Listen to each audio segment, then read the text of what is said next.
Hello, this is EagleFly0 and today we're gonna make a quick tutorial about overclocking the FX series processor from AMD. So we want to get into the BIOS, and after the splash screen, wait for it, we have to press delete or another button. You have to search it on your mainboard guide. So I press delete and I hope I get into the BIOS. Here we are. So not every BIOS looks like this. This is an old one. It's an old award BIOS. You can see it there, over there. Some people got an UEFI BIOS, or I don't know how to spell it. But the main points of that BIOS are the same, so just listen and do it like me. So in this main menu we got to search for a point which says overclocking or power management or something like this. You have to search it, and in my case it's the intelligent tweaker. And so the main parts of overclocking is to find a stable core lock speed. Oh, I have to default it. Wait, this is already overclocked. This is the default speed of the FX-8150, and in this menu you get thousands of points of options you can change, but just two options or three are the main important points. The first one is the CPU lock radio or the CPU multiplicator. In this case it's 18 times. We got the North Bridge frequency, which is auto, multiplied by 18, and we got a core speed of 3.6 gigahertz. And if you change this one, we get a higher core speed. Sounds easy.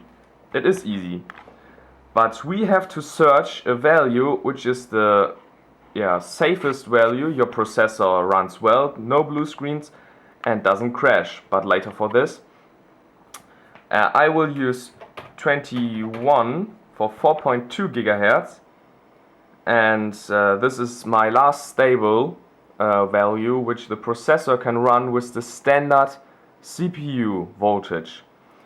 What is the CPU voltage? The voltage is the electrician value which the CPU runs with, and if you get higher, like you want to run with 4.7 gigahertz or 4.5, we have to higher the voltage.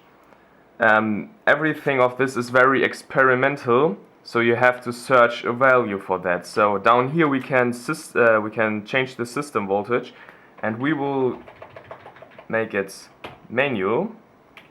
By the way, down here is the CPU voltage control, which is with it auto 1.275 volts. We're gonna higher that, and we're gonna make it manual. And whoops, sorry for that. So when you change the CPU voltage, keep in mind that you never go too high. Only use little steps to check if your CPU runs stable. I show you later in Windows how to check if your system runs stable, because if you go too high, your processor will get too warm, and if you don't get a very good CPU cooler, your system crash or your CPU breaks, and you don't want to break the CPU because it was very expensive. And so if we want to use a higher gigahertz value, like 4.2 gigahertz, where is it? 4.5. We want to use like plus 0.5 volts, for example, and we're gonna get out the BIOS. I will make this back to normal because I already overclocked the system. Now, there it is. I will go back to 21 because my system runs stable with 21, like 4.2 gigahertz. And I won't change this. You can change it too, but I don't need more speed. And because we go out the system, very important for overclocking the FX is to disable some options. So we go in Advanced BIOS features and disable this one. And you have it to auto. We want it disabled because this one is that the CPU locks down if you don't use it, and I want a constant performance, and I disabled it. This is important, and you have to disable some options too. This was here. This one you got on enabled. You have to disable it. This is very important because when you overclock your processor, the CPU will boost over the overclocked value, and I can't guarantee that it runs stable with enabled. I will have to check it disabled. It's a safer option, just in case it's safer. So after that we finished, and we close it with saving, and we see us back in Windows. Here we are back in Windows. Now we need two programs for checking if the CPU runs stable and healthy, and I use for checking the heat of the CPU, I use CoreTemp. This is a very good program for checking your speed and your heat. Here we see we got 8 cores on 4.228 gigahertz, and we got 1.275 volts, and here's the load, and down here's the most important thing. We got the temperature. Don't think my CPU runs on ice or something like that. I just booted the system, and I didn't started some programs, so the CPU is just very cool. You see it now. So to check if your CPU runs stable, I use Prime95. It's a program to which loads your CPU 100% by multiplicating prime numbers, and we're gonna start it.